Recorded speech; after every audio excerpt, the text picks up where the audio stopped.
El CONSEJOSI les da la bienvenida, nos complace que nos acompañen. Antes de iniciar, les invitamos a suscribirse a nuestro canal de YouTube si aún no lo han hecho y activar las notificaciones. No olviden dar like y compartir el video si les gustó. Presento al ponente.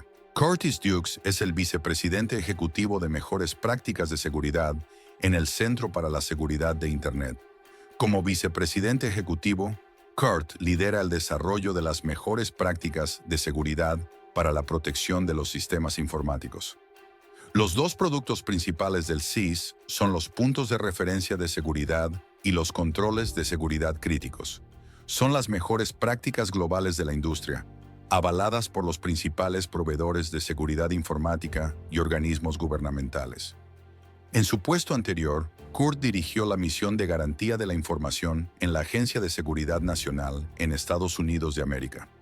Estuvo a cargo de la seguridad de los sistemas de seguridad nacional, que incluyen sistemas que manejan información clasificada o que son críticos para las actividades militares y de inteligencia.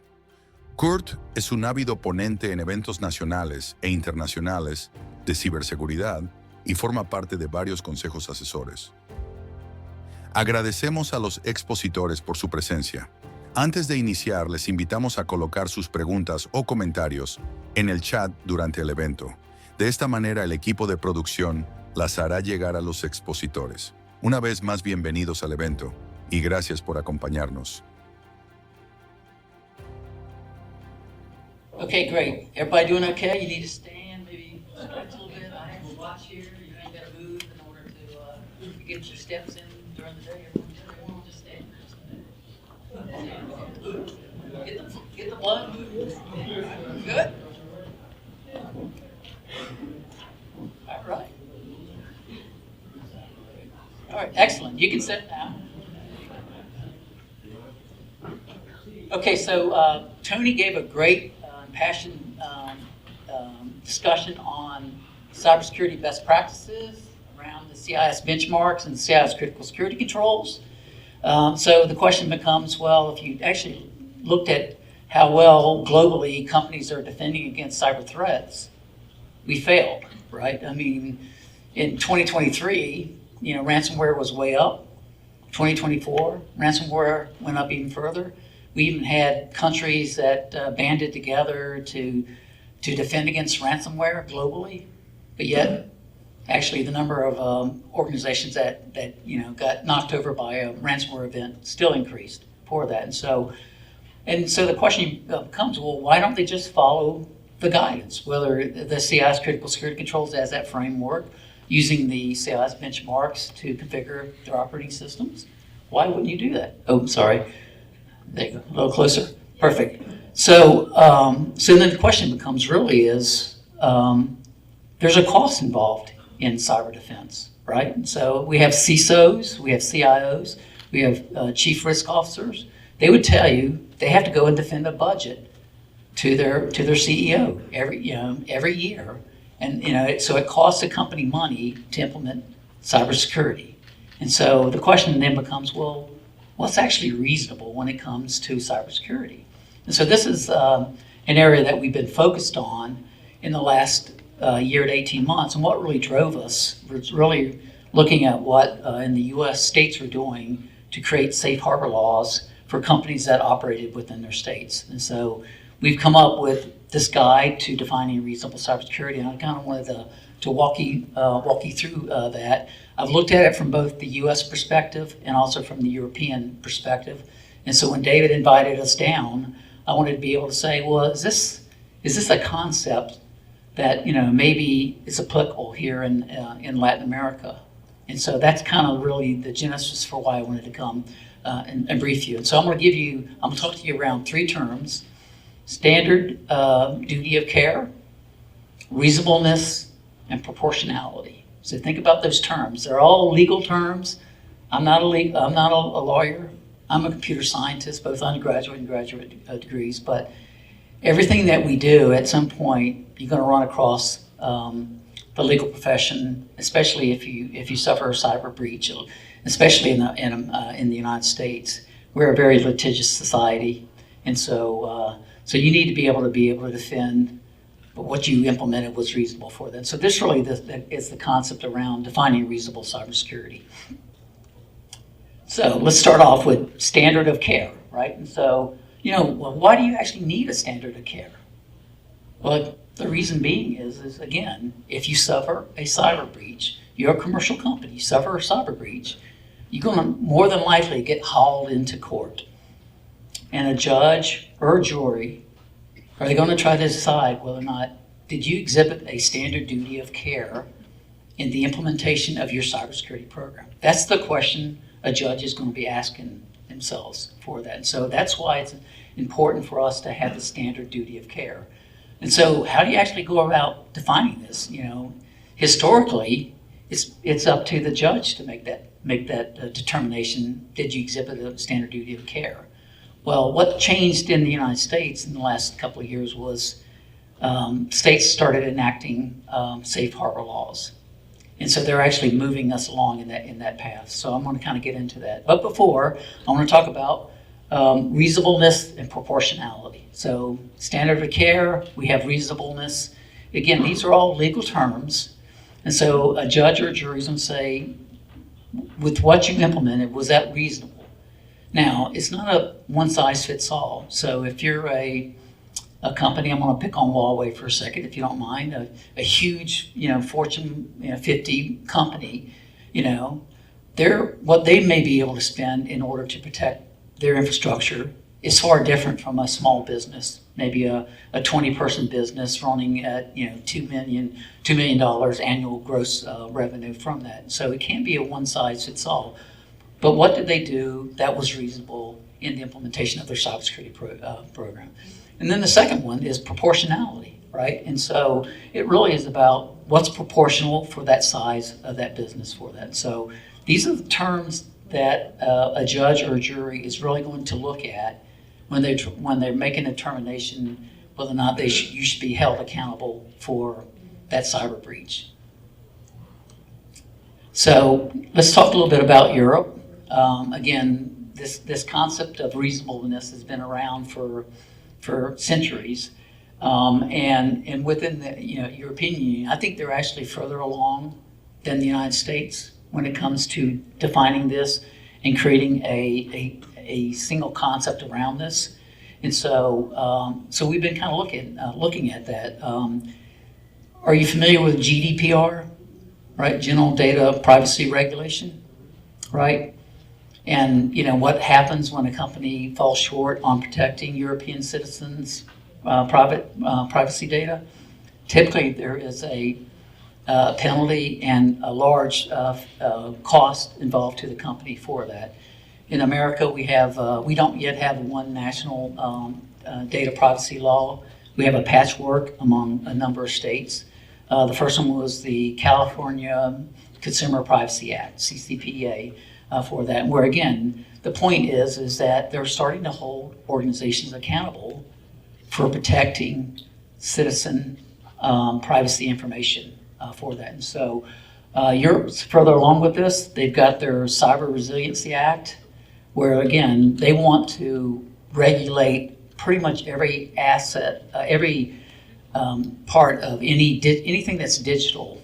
And in today's environment, pretty much everything, every sector has some type of digital assets and are being measured against that. So Europe is much further along than the U.S. when it comes to regulating and holding organizations accountable for that. So in the United States, as you can see here, over the last almost 30 years, we've had a patchwork of both statutes and regulations within the executive branch, where we try to create requirements, by sector. So it started in 1996 with HIPAA, the Health Insurance Portability and Accountability Act, and then it's continued. Graham Leach Biley, and then SOX around the financial sector. These are all requirements that they're putting on parts of the sectors within the U.S. It's only in the last 3 or 4 years under the Biden administration, where they actually started more and more regulations around holding organizations accountable. We were moving toward more regulatory oversight from a federal government standpoint within that. And so now, what's going to happen now with the change of administration? It's too early to tell. I don't know whether or not they'll continue following what the Biden administration has done or not. But again, there's just been a large number of cybersecurity laws. So if you're a commercial company operating in the U.S., you've got to be able to be measured against all these different either laws, statutes, or regulations from the federal government for that. So this is kind of the landscape that we currently have. Within the U.S., as I said, we now have 18 states that either have data privacy laws or health protected privacy laws within that. We as a country do not yet have a national data privacy law like GDPR. And so what we're trying to do here, each one of these data privacy laws also has a cybersecurity component associated with it. So what I'm trying to tell you is that more and more companies are going to be held accountable for either violating a privacy law, whether it's a data privacy law or a cybersecurity law for that. So again, this is the landscape we have here in the United States. Now let's switch to what states are doing when it comes to safe harbor laws. So there's 5 of them currently in the U.S. It started with the state of Ohio, right? They actually created a safe harbor law for companies operating in the state of Ohio. And they basically said, if you implement one of several cybersecurity frameworks, then you suffer a cyber breach, then you're going to be given a safe harbor. You're not going to be held accountable and liable for that breach. Which again, it's an incentive for companies in that state to actually implement a cybersecurity program for that. And so this is where we're saying maybe we don't need to regulate. We can just use this as the incentive for that. So it started with Ohio, and then it went from Ohio to Utah to Connecticut, Iowa, and Nevada for that. So this is the trend. Each year, more and more states are modeling off of the Ohio law. The only one that's slightly different is Connecticut. They don't create the safe harbor. What they do is create they limit the liability. So again, the importance of this, if you're a company operating in one of those states, is just by implementing a cybersecurity program, then again you're going to be affected a safe harbor from future liability. And again, America is a hugely litigious society for that. So let's talk about what that actually means. Sorry. There you go. So within the 5 states, they really look at, well, what is the actual value of the information that you're trying to protect. So again, if it's just if you're running an e-commerce site, if it's maybe it's a credit card, maybe it's just the person's name and the credit card for that. If it's in the healthcare sector, it's probably going to be health protected records and things like that. And each one of these has a different cost associated with it when it comes to how you protect that. The scale and scope is important. So size of the company and the complexity of the company is hugely important as well. So again, if you're a Fortune 100 company, the expectation is that you have more resources available to you to effect better cybersecurity, not better, but more security controls for that. If you're a small nonprofit, a small company, you don't have unlimited resources available to you to implement a cybersecurity program. And so that we factor that into the guide for defining reasonable cybersecurity for that. So cost and scale are huge important components of that. And then when it comes to what each state is framework, we'd like to believe everyone's going to implement the CIS critical security controls, the reality is that's not always going to happen. Some organizations will use NIST, cybersecurity framework. Others will use the International Standards Organization 27001. There may be regulatory requirements, HIPAA if you're in the healthcare sector. But what each of the states did was actually said, here's the list of cybersecurity frameworks.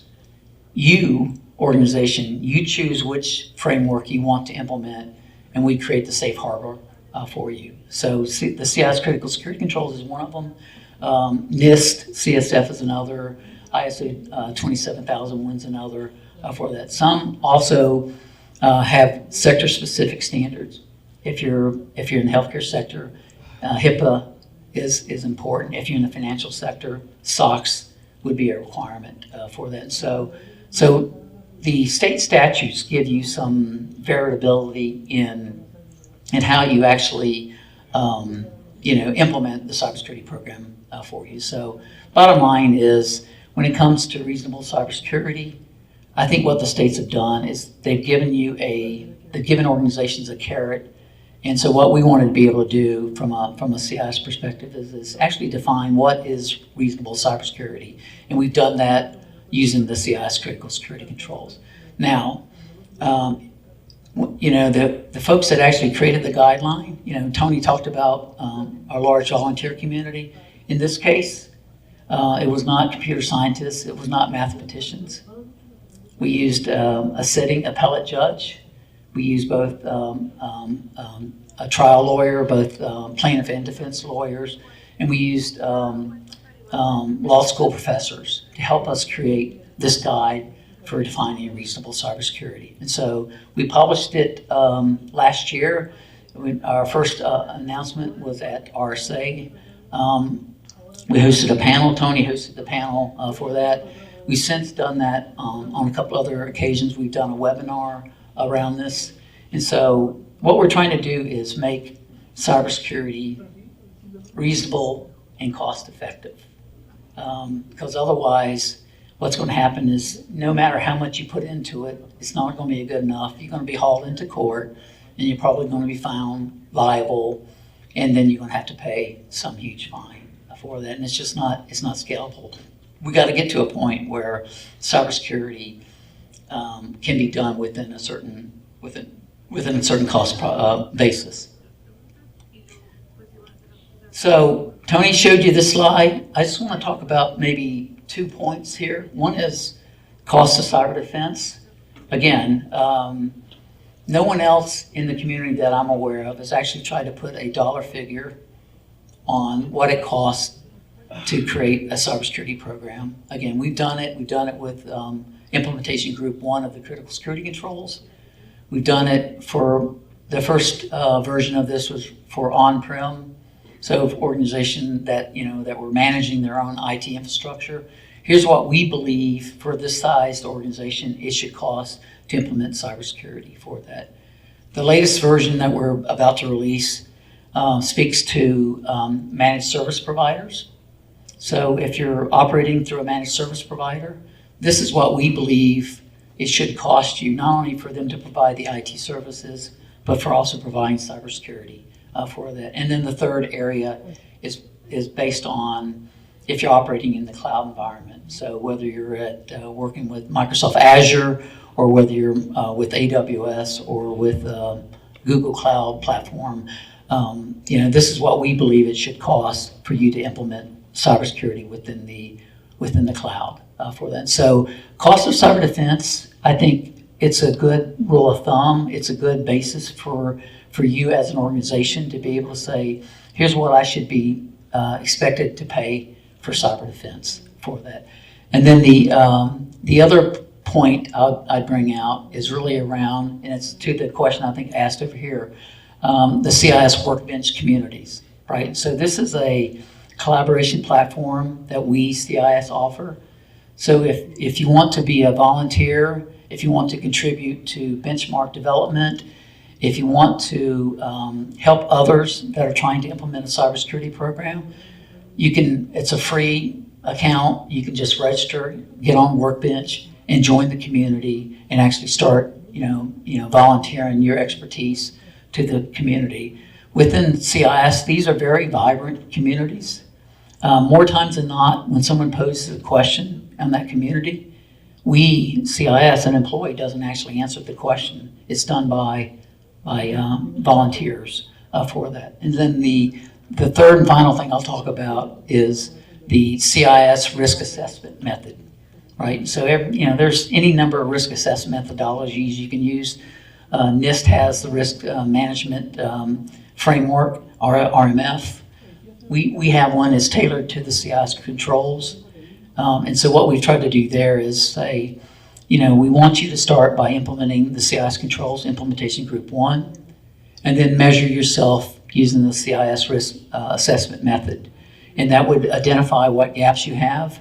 We can also we have Excel spreadsheets, and within that, where you have identified gaps, it'll actually give you a dollar figure on what would be expected if you actually wanted to close that gap. So either you can buy down that risk by investing more in cybersecurity tools, or you can actually buy cyber insurance. And so the CIS RAM actually helps you kind of understand the cost involved to limit the cost when it comes to implementing your cybersecurity program. So this is the ecosystem that we've created. It's not just the list. I mean, yes, we'd say just follow the CIS critical security controls, but this is our rationale for why you should, right? So what it should cost you, risk assessment methodology. We already provide the mappings, as Tony said, around the other frameworks. So this is really what we try to do. And so I'll just close with reasonable cybersecurity. Again, it's really about not being not having to be perfect in all aspects of your cybersecurity program, but actually being reasonable in what you implemented and being able to defend that. And if you can, then at least in 5 states now, you actually have a safe harbor for that. And so that's kind of what we've been trying to do with reasonable cybersecurity. So with that, I'll close, and hopefully there's some questions.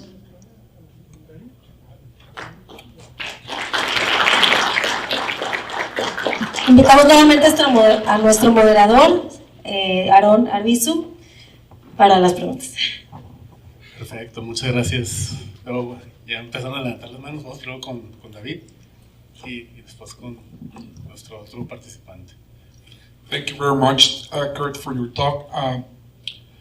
As you were talking, I was wondering,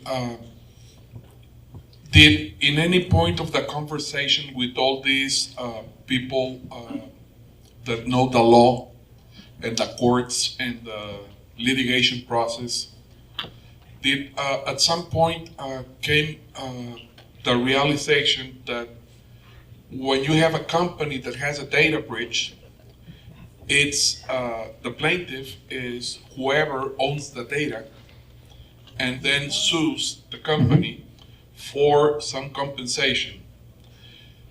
But the company that suffered the data breach is not a victimizer, it's also a victim. The problem with that is the aggressor is not there in court. The aggressor is, I don't know, North Korea or anywhere else in the world. I don't want to use any other country because I can get into trouble here. But the thing is, that guy is not in court. That guy has not been called to justice. And I think that the executive branch of governments are being, in Spanish we say omisos, meaning that they are not doing their job, because where is the prosecution for the aggressor? I mean, you're just victimizing one of the victims, and you have in court a couple of victims. Did that come up during the conversations in some way? How did they deal with that? Yep, so it did not, and part of the reason it didn't is simply because many of the attackers are, say, not on shore, right? There's somewhere else. There's cyber criminal networks operating globally. And the second part of the discussion was really around, well, you as a business owner, you're maintaining, member, customer information, right? So that was a business decision that you made. So you have a responsibility to protect that information, right? And so this is why we go back to reasonable cybersecurity. So what did you do to actually protect that information? And if you look in the last 18 to 24 months, there's two sources I study. One is the state of New York, very, very litigious state, by the way. And so the state attorney general, there's probably anywhere from 12 to 15 cases they settle annually. And almost to a T, every one of them, if you actually looked at what the cause of the attack, it was lack of basic cyber hygiene, right? They didn't have a patch management process in place. They weren't configuring their operating systems to a known standard such as the CIS benchmarks. They didn't have firewalls in place. And so just basic things that any organization that's collecting member customer information, they have that responsibility. So to answer your question, they're a victim too, you're 100% right. But they need to make a decision, either if they're going to maintain citizen personal information, then they have a responsibility to actually protect that information. The one other thing I'll say, I'm going to say 0-day attacks. Is that a term familiar to anyone, everyone, right? If you look back, 99% of the attacks that we witness on an annual basis are not because of a 0-day. It's because they're taking, the adversary is exploiting a known vulnerability for which there's a patch available. So again, I hear you, David, but the reality is you as a business owner have some responsibility for protecting that information. Or you change your business model and you limit the amount of customer data that you're actually maintaining. Too many organizations, they collect this data. They don't really actually have a business need for it, but they continue to collect it. And then they open themselves up to risk for that. But great question. Gracias, David. Vamos con el siguiente, por favor. Yes. Hello. Congratulations for the presentation and good points. One question. Is there a seal of approval or certification that your institution provides to either security systems or consultants to companies? Yep, great question. We do it in two areas. We call them benchmark certification. So if you're a commercial company, say a cybersecurity company, and you're ingesting our content, say a benchmark, then we actually certify that you've actually can implement those benchmarks using your tooling. So that's CIS benchmark certification.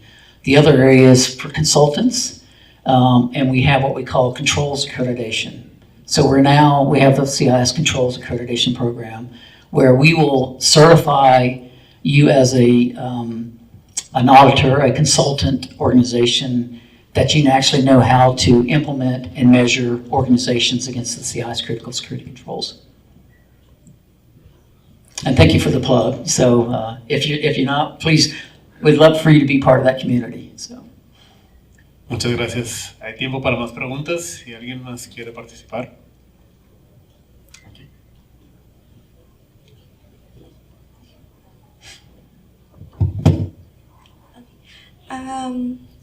Thank you for the talk, first of all.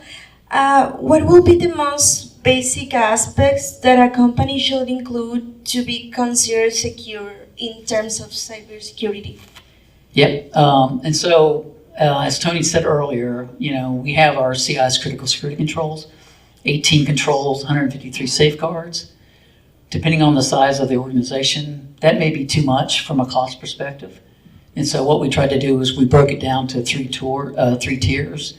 Implementation Group 1, which is 56 safeguards that we want you to implement, and we actually cost out what we think that would actually cost you to do.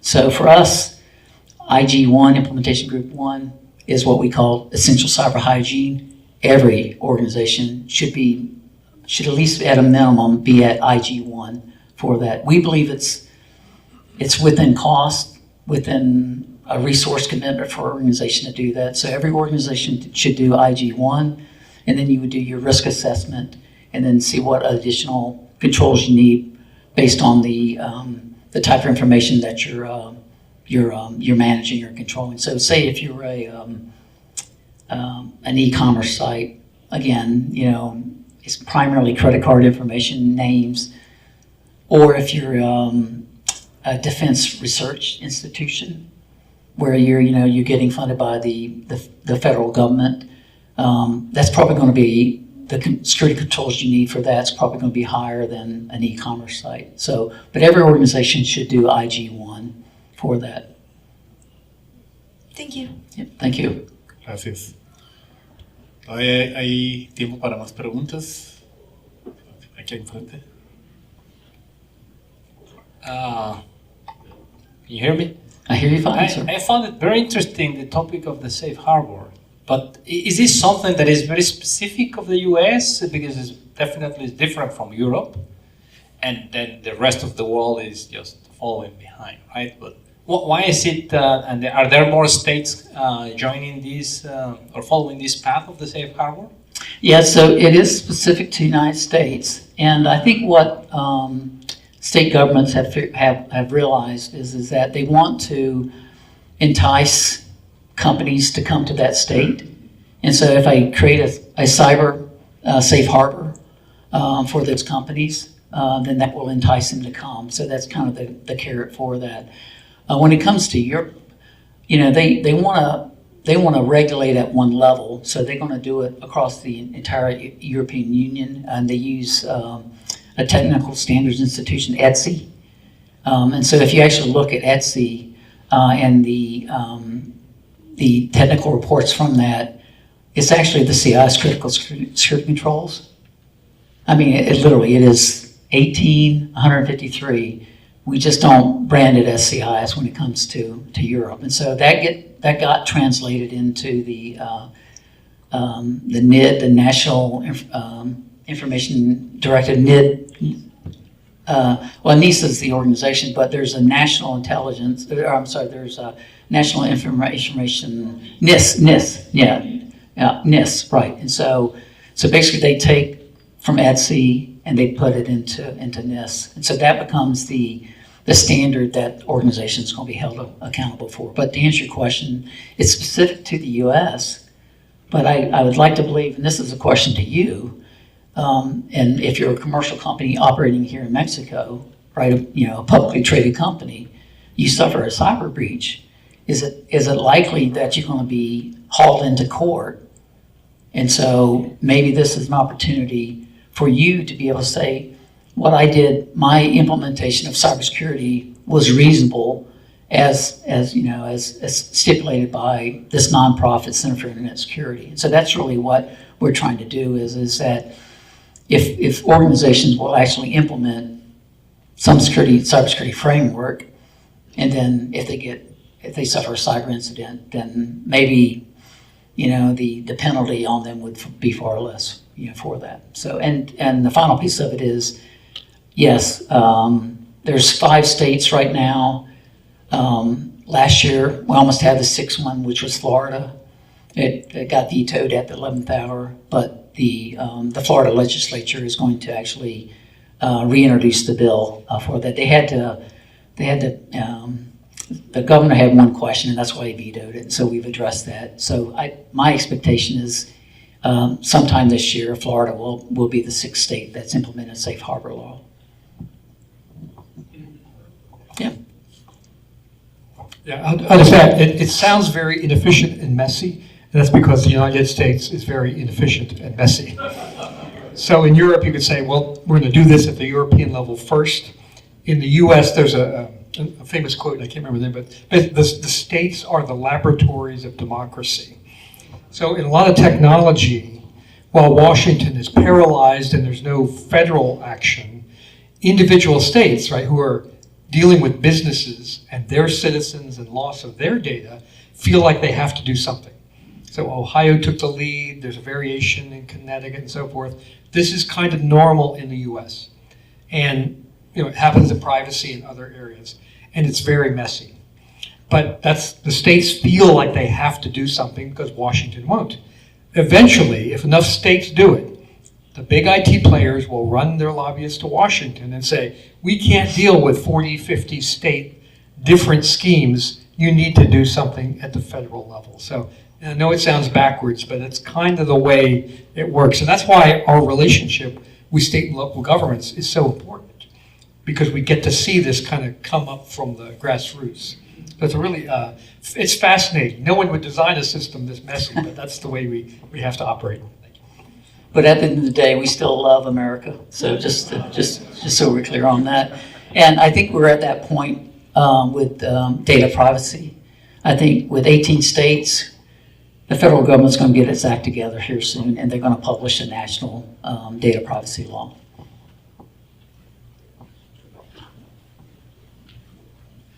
Thanks. I was wondering if you could give us your outlook for the next maybe 2 years. The reasonable cybersecurity issues we were talking about, how do you see them? Do you think we're going to need more security, so that's the new reasonable security, or we're going to need less cybersecurity, and how do you see it? I mean, I could go like in 10 years, but with all this fast pace, maybe if you could talk about 1 year, 2 years. Yeah, no, it's a great question. I'll admit I don't like doing crystal ball predictions. It's almost like at the end of every year, you'll get a lot of geeks, you get a lot of companies that'll do their predictions for the next year. And it's all the same. It's a lot of the same mumbo jumbo for that.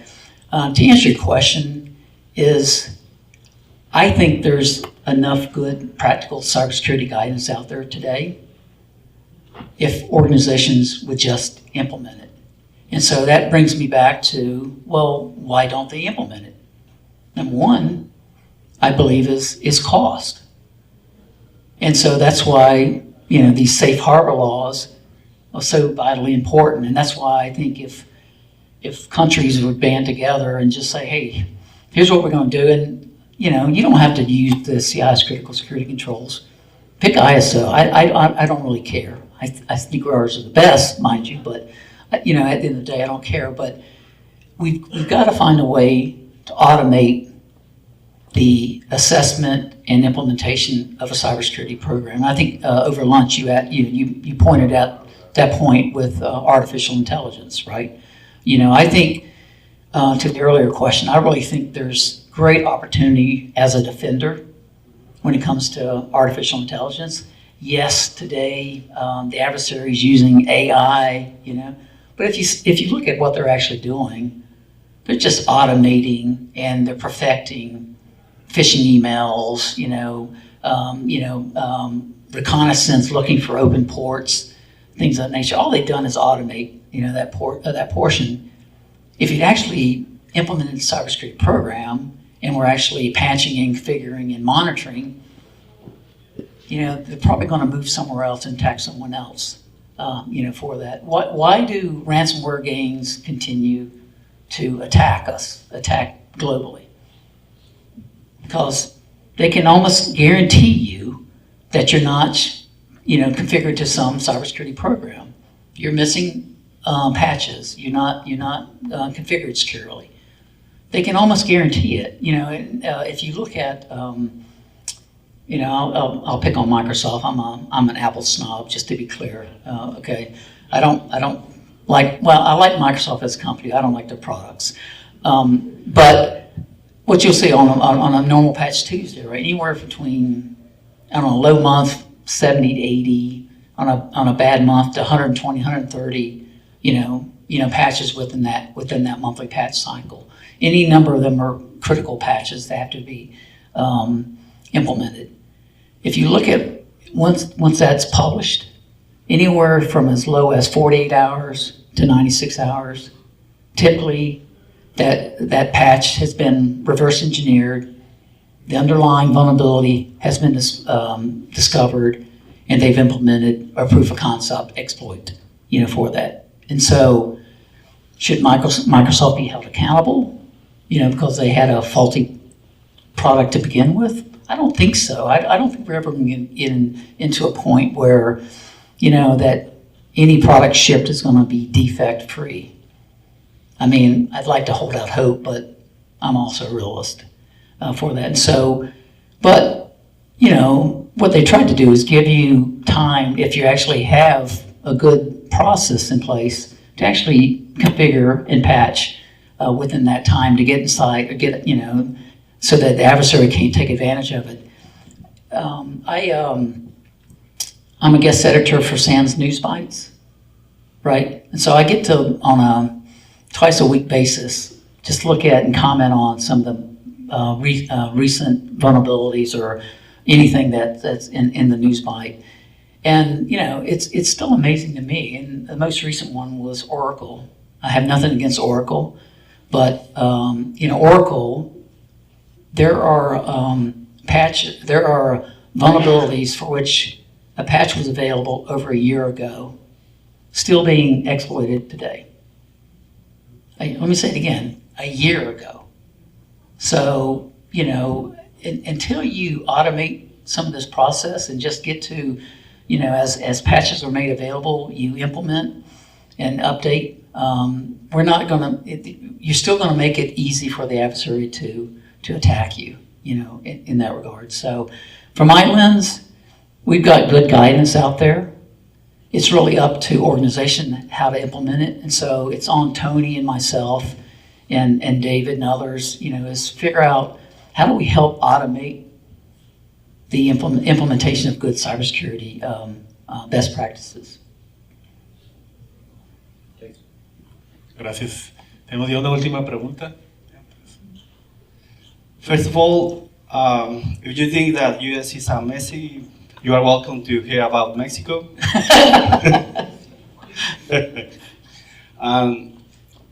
I want to understand, or I want to have your point about, I've heard about sys controls over times when if you say, okay, I need to create a security strategy here in Mexico. Mm-hmm. I heard several times that, okay, you need to go to the sys control first and then move to the NIST and ICE,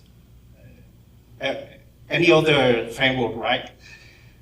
I want to hear about from you if this mindset is correct and why.